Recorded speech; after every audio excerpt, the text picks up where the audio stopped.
e benvenuti al TG Sicilia. Vediamo insieme le notizie principali di oggi.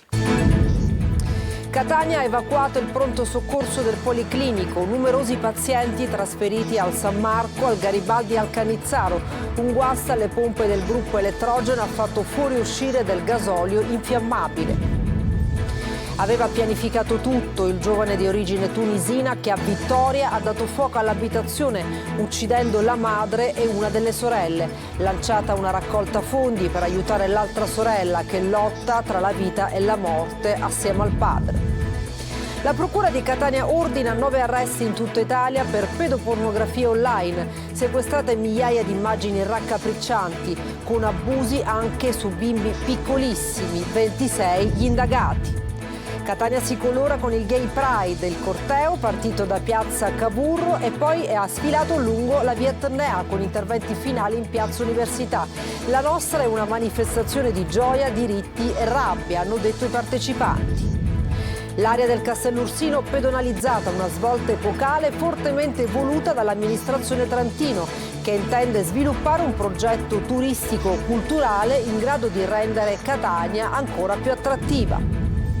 I paradossi dell'emergenza idrica in Sicilia, asciutta la fontana di Licata Melagrigentino, l'acqua forse dirottata da un privato, guerra dei rubinetti anche tra i comuni in provincia di Trapani, a Misiliscemi in 5.000 a secco da giorni.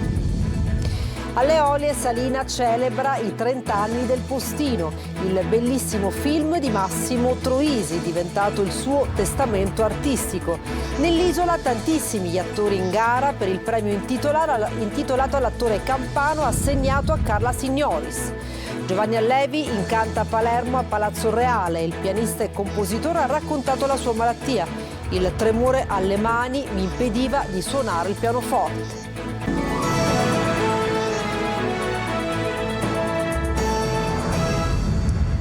Avete sentito, a Catania evacuato il pronto soccorso del Policlinico, numerosi pazienti trasferiti al San Marco, al Garibaldi e al Cannizzaro. Un guasto alle pompe del gruppo Elettrogeno ha fatto fuoriuscire del gasolio. Tonino De Mana. Chiusura del pronto soccorso e trasferimento immediato di decine di pazienti nei reparti presso altre strutture ospedaliere. Pomeriggio ad alta tensione al Policlinico di Catania per l'improvvisa perdita di gasolio da un gruppo Elettrogeno che si era attivato per un distacco dell'energia elettrica. Intorno alle 16 una pompa si sarebbe guastata, causando il versamento del carburante che avrebbe raggiunto il sottoscala, con il serio rischio che potesse svilupparsi un incendio in un luogo particolarmente sensibile come un ospedale.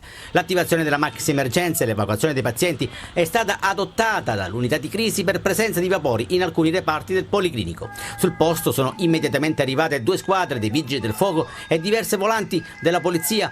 Immediatamente sono state attivate le ambulanze del 118 che hanno iniziato a fare la spola con il San Marco, il Cannizzaro del Garibaldi per il trasferimento di alcuni pazienti, uno dei quali addirittura arrivato al Policlinico in codice rosso. La situazione è stata ritenuta sotto controllo soltanto nel tardo pomeriggio, ma i vapori che hanno reso irrespirabile l'aria hanno indotto alla cautela.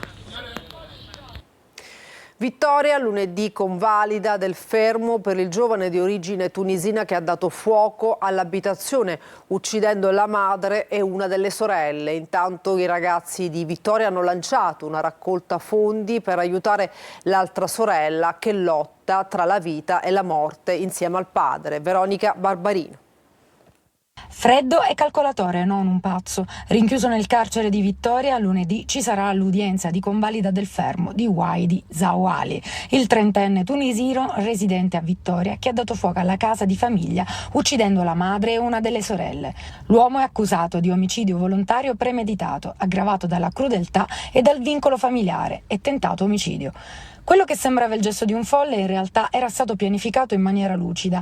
Il giovane chiedeva sempre soldi alla famiglia e spesso picchiava i familiari, soprattutto le sorelle, come confermato dagli stessi vicini. Waidi non è un pazzo, ma un violento con diversi precedenti. Nel 2014, ancora ventenne, aveva partecipato a una spedizione punitiva a Comiso, assieme ad altre 7 persone di origine nordafricana. Il branco si era introdotto all'interno di un'abitazione e ferito 3 persone. Prima di fuggire aveva rubato anche del denaro. In quella circostanza era stato arrestato per rapina, violazione di domicilio e lesioni pluriaggravate e continuate in concorso. Posto ai domiciliari era evaso per ben 2 volte. Attualmente era sottoposto alla misura di sicurezza della libertà vigilata per altra causa. A Vittoria quindi in tanti si chiedono se questa tragedia poteva essere evitata. Intanto restano stabili ma gravissime le condizioni del padre Kamel, che si trova al civico di Palermo. Lotta ancora tra la vita e la morte nel reparto di rianimazione dell'ospedale Cannizzaro di Catania Oumaima, l'altra sorella rimasta vittima dell'incendio. Oumaima aveva completato gli studi del 5º anno del liceo linguistico Mazzini e avrebbe dovuto sostenere tra qualche giorno gli esami di maturità. I giovani di Vittoria la descrivono come una ragazza allegra, gioiosa e hanno lanciato una raccolta fondi per aiutarla. Anche i suoi insegnanti l'aspettano. Pedopornografia, 9 arresti per un'indagine della Polizia Postale di Catania, sequestrati migliaia di file con immagini raccapriccianti di abusi anche su bimbi piccolissimi. Emanuela Corsi. 9 persone sono state arrestate dalla Polizia di Stato nell'ambito di un'operazione su tutto il territorio nazionale di contrasto alla pedopornografia online coordinata dalla Procura di Catania. 26 le persone indagate per detenzione e divulgazione di materiale pedopornografico sottoposte a perquisizioni personali ed informatiche. Sequestrati migliaia di file, scambi di messaggi e video raccapriccianti con abusi anche su bambini piccolissimi. Le indagini sono state avviate su alcuni dispositivi elettronici sequestrati a un uomo arrestato mesi fa per le stesse condotte, sui quali all'interno di una piattaforma di messaggistica erano stati trovati gruppi dediti allo scambio di immagini e video shock. Meticolose e complesse indagini anche di natura tecnica hanno portato all'identificazione dei soggetti attivi sui gruppi. La Procura distrettuale di Catania, condividendo le nostre ipotesi investigative, ha emesso i decreti di perquisizione nei confronti di 26 soggetti. Le perquisizioni hanno avuto esito positivo. 9 di questi soggetti sono stati arrestati in flagranza per detenzione di materiale pedopornografico. Le perquisizioni sono state eseguite su tutto il territorio nazionale, in particolare a Catania, Milano, Roma, Genova e Bari. Uno degli arrestati, oltre a migliaia di file pedopornografici, aveva nella disponibilità del suo cloud il formato digitale del libro Guida del pedofilo. Il materiale sequestrato è al vaglio della Procura di Catania e della Polizia Postale per ulteriori approfondimenti investigativi utili anche all'identificazione delle giovani vittime. I carabinieri hanno arrestato a Patti, nel Messinese, un 25enne per molestie. Il giovane, non accettando il licenziamento da parte della sua datrice di lavoro, ha iniziato a molestarla. Inoltre si appostava all'interno e all'esterno del locale e importunava e intimoriva i clienti e i dipendenti presenti. Torna a Catania il Gay Pride, il corteo partito da piazza Cavour e poi sfilato lungo via Etnea con interventi finali in piazza Università. Un'Italia senza diritti umani e un paese in croce, hanno detto i manifestanti. La nostra è una manifestazione di gioia, diritti, rabbia. La nostra identità viene attaccata, hanno sottolineato gli organizzatori, in un momento politico, storico e sociale che non accoglie le nostre rivendicazioni. Catania, tra poche ore, via libera alla pedonalizzazione di piazza Federico II di Svevia. Non mancano le resistenze di residenti e commercianti. Tonino De Mana. Il dato è tratto. Tra poche ore l'area del Castello Orsino sarà pedonalizzata, una svolta epocale fortemente voluta dall'amministrazione Trantino, che intende sviluppare un progetto turistico-culturale in grado di rendere Catania ancora più attrattiva. È chiaro che ogni cambiamento suscita delle resistenze che da mesi vengono portate avanti da residenti e commercianti che operano in piazza Federico II di Svevia. Il sindaco non ha ceduto di un passo, non è andato indietro, non ci ha ascoltato per niente, mettendo in croce sia i residenti, i commercianti e gli artigiani della piazza, come una vera dittatura. È bello avere la piazza in ordine e ben organizzata, è bello tutto, ma ci deve dare la possibilità di sopravvivere, altrimenti l'economia di questa zona di Catania andrà a crollare. Io sono ristoratore e ho delle famiglie, circa 10-12 famiglie, no di più e credo manco di meno, con la sedia a rotelle che la lasciano avanti il mio locale. Signor Sindaco, cosa noi dobbiamo fare? Dobbiamo chiudere o dobbiamo andare avanti? Per molti di loro la chiusura alle auto potrebbe rappresentare la pietra tombale per le rispettive attività. Ho un'attività che lavoro sulle macchine, ma nel momento in cui quasi viene a chiudere, io come faccio a far andare le persone per lavorare? Non è che posso chiudere un'attività dall'oggi al domani. Vedremo gli effetti e valuteremo assieme se questo cambiamento sarà drammatico o porterà risultati positivi. Un concerto inaugurerà la zona pedonale che sarà suddivisa in 2 aree. Nel settore 1 traffico interdetto alle auto H24, nell'altra chiusura temporanea serale e notturna. L'amministrazione comunale ha riservato 400 posti auto nelle zone limitrofe, mentre AMTS ed FCE garantiranno una maggiore copertura per raggiungere il Castello Orsino. I paradossi dell'emergenza idrica: asciutta la fontana di Licata in provincia di Agrigento. L'acqua forse è dirottata da un privato. Davide Sardo. Nella guerra dell'acqua, che vede tutti contro tutti, può accadere anche che il corso di una fontana venga deviato per fini personali. È quanto sospettano i carabinieri di Licata, che stanno indagando sull'improvviso prosciugamento della fontana Romano, rifornita dall'acquedotto romano in contrada Cannavecchia, nei pressi dell'ospedale San Giacomo d'Altopasso. La fontana adesso è incredibilmente vuota. Si tratta di una fonte inesauribile ed ecco perché si ipotizza che mani ignote abbiano deviato il corso, dirottando l'acqua altrove anche per usi irrigui. I carabinieri stanno setacciando la zona alla ricerca di eventuali allacci abusivi e per scoprire i boicottatori. Licata, che attende la costruzione del dissalatore dal 2006, è a secco e i cittadini sono pronti a scendere nuovamente in piazza a lanciare l'allarme. Il sindaco Angelo Balsamo. Abbiamo fatto il punto della situazione e abbiamo evidenziato che Licata attualmente riceve meno della dotazione organica prevista da 110 litri al secondo che dovremmo ricevere. Ne riceviamo poco meno di 50 litri, l'invaso di Savarello è completamente vuoto al secco e abbiamo serie difficoltà per garantire l'approvvigionamento idrico sia per uso civico sia per le attività che insitano a Licata, dal villaggio Serenusa, ristorazione e tutto il resto. La crisi idrica in Sicilia, già riconosciuta e dichiarata dal governo Meloni una emergenza nazionale, assume giorno dopo giorno connotati disastrosi. Non piove da mesi e non si travedono inversioni di rotta. La rete siciliana, basata sugli invasi, è in stato terminale. Le riserve di acqua potabile sono ridotte ai fondali, spesso carichi di sedimenti per la mancata manutenzione. E tra Trapani e Misiliscemi e guerra per l'approvvigionamento idrico. Il nuovo comune, che si è staccato dal capoluogo, si ritrova con 5.000 utenti senza acqua da giorni. Laura Spanò.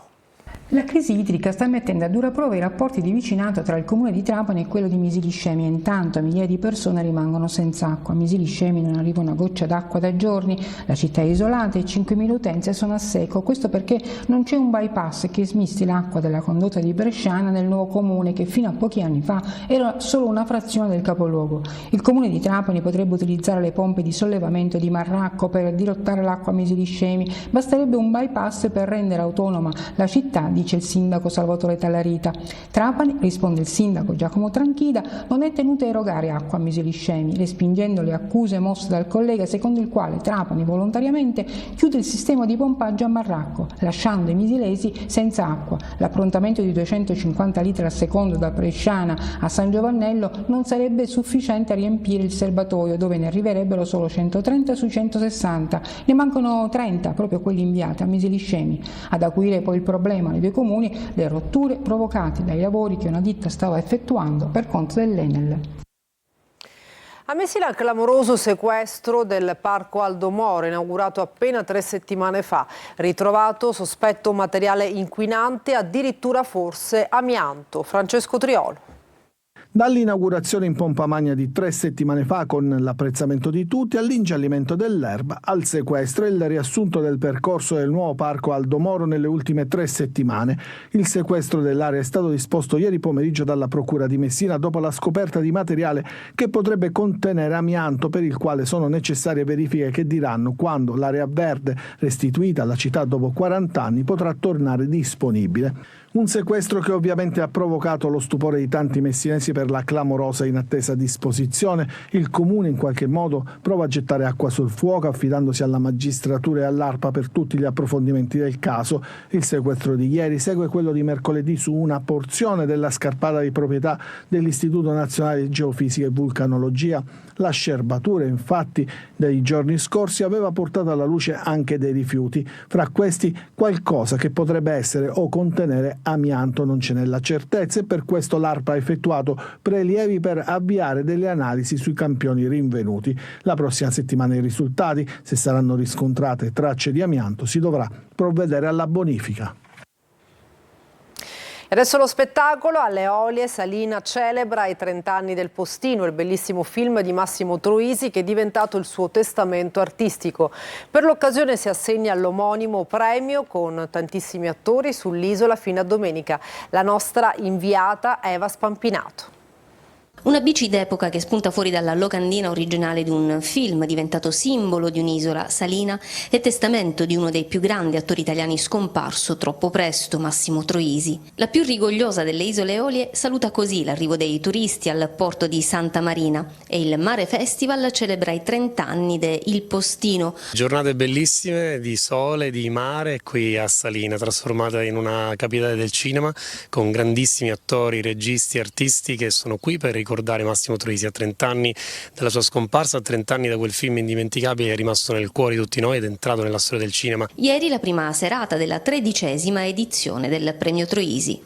Tutto questo insieme con Maria Grazia Cucinotta, la nostra madrina, Francesco Pannofino, Carla Signoris, Alessio Boni, Sergio Friscia, si stanno raccontando sul palco del festival, stanno parlando dei loro prossimi progetti, stanno rivedendo alcune delle scene più belle delle loro carriere, stanno ricordando Massimo Troisi, ancora oggi un punto di riferimento per chiunque lavora nel mondo della commedia, si approccia alla comicità e soprattutto alla poesia troisiana, cioè quella di dire delle cose profonde, originali, intrise di significato ma in modo semplice per arrivare a tutti. In una cornice unica, i protagonisti del mondo del cinema incontrano il pubblico in un rapporto diretto, a tu per tu, poetico e intenso. Il festival diventa sempre più itinerante, abbiamo coinvolto nuovamente il comune di Santa Maria Salina dove è nato il festival 13 anni fa e quindi abbiamo abbracciato la piazza di Santa Maria Salina dove proprio Sergio Friscia è stato un protagonista indiscusso, showman e mattatore sul palcoscenico e poi il cuore del festival rimane il comune di Malfa con la sua piazza, anche perché nel comune di Malfa è stato proprio girato Il Postino insieme con Procida, quindi sono quei luoghi che ci ricordano questo film candidato a 5 premi Oscar e vincitore di una statuetta per le musiche. Ancora le note di Luis Bagaf qui si risentono nell'aria. Gli appuntamenti sono a ingresso gratuito fino a domenica sera. E Carla Signoris, attrice comica e conduttrice, è stata premiata con il premio Troisi durante appunto la 13ª edizione del Mare Festival Salina. Troisi non è un modello ripetibile perché la sua genialità è unica, ha commentato a caldo Signoris. Tuttavia è stato un pioniere nel raccontare storie con uno sguardo diverso sulla vita, attraverso una gestualità e una voce che ha reso universale il suo linguaggio, comprensibile anche a chi non parlava la sua stessa lingua. Questo appunto il commento dell'artista. Giovanni Allevi incanta Palermo a Palazzo Reale. Il pianista e compositore ha parlato anche della sua malattia, il più grande problema, il tremore alle mani. Marco Gullà.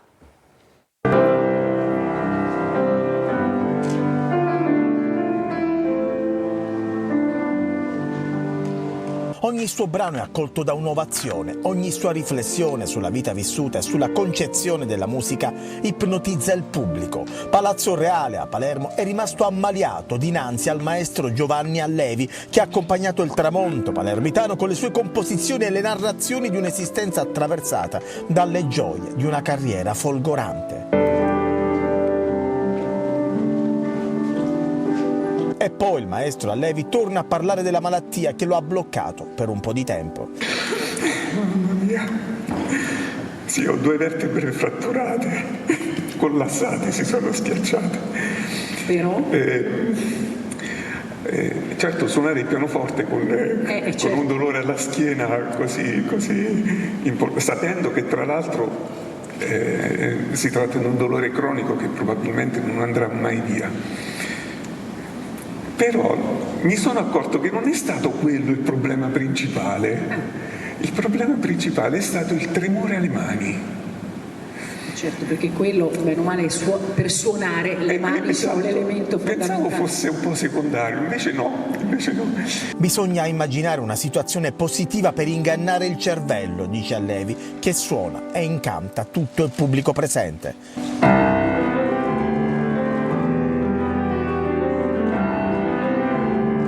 Ad accogliere allievi e nelle vesti di padrone di casa il presidente dell'Ars Gaetano Galvagno. Con noi abbiamo un artista che va ascoltato non solo in senso artistico, ha detto, ma per tutto quello che gli ha offerto la vita.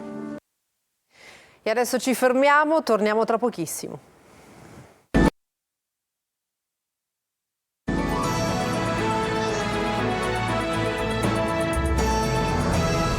Bentornati al TG Sicilia. È stato riaperto il pronto soccorso del Policlinico di Catania, che era stato chiuso per la presenza dei vapori scaturiti da una perdita di gasolio da un gruppo elettrogeno. La struttura è stata rimessa in sicurezza. E adesso lo sport, giorni di riflessione e lavoro per il Palermo sul fronte mercato. Il club rosanero è alla ricerca di giocatori importanti per far fare il salto di qualità alla squadra in vista della prossima stagione. Marco Gullà. Il Palermo punta ai big, dalla Padula viola per passare da Casadei. Il City Group vuole costruire una squadra che questa volta punti alla promozione diretta in Serie A. E allora occorre un salto di qualità. Tanti nomi, ma al momento massimo riservo sulle trattative. Per il reparto offensivo il club rosanero sta monitorando alcuni profili: Sebastiano Esposito, Samuele Mulattieri, Pedro Mendes e anche Cristian Lapadula. E poi più defilato De Frel del Sassuolo. Poi capitolo Brunori. Il rapporto tra il Palermo e il suo capitano sta vivendo un periodo complicato come mai era successo negli ultimi 3 anni, e con ogni probabilità il futuro porterà il calciatore lontano dal capoluogo nella prossima stagione. Per lui potrebbero aprirsi le porte del Genoa in Serie A. Infine, situazione prestiti, il Palermo ha deciso di non riscattare nessuno. Tornano alla base Henderson, Koulibaly, Mancuso e Traoré. Prossima settimana decisiva per alcune trattative. E a Catania tiene banco ancora la vicenda. Allenatore toscano avrebbe trovato l'accordo col Cesena per la risoluzione. Le firme a inizio settimana, poi il suo arrivo a Catania. Marco Carli. C'è l'accordo per la risoluzione col Cesena. Nella settimana prossima Toscano sarà a Catania. La telenovela è stata lunga, ma questa volta la parola fine potrebbe essere veramente scritta.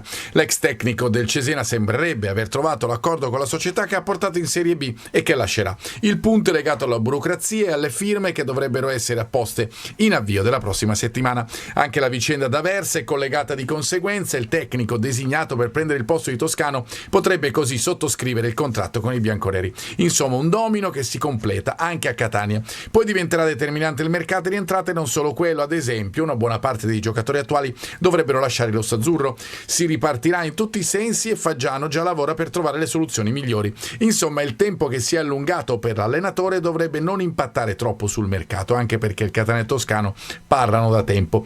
Si dovrà correre per rispettare il ritmo che lo stesso Faggiano ha definito in conferenza stampa: mettere una buona parte della rosa a disposizione del tecnico ad Assisi fra un mese, anche perché fra Coppa Italia Maggiore, Coppa DC e campionato il detto calcio d'agosto non sarà più valido, si incomincerà presto a fare sul serio. E per questa edizione ci fermiamo, grazie per averci seguito e buona serata.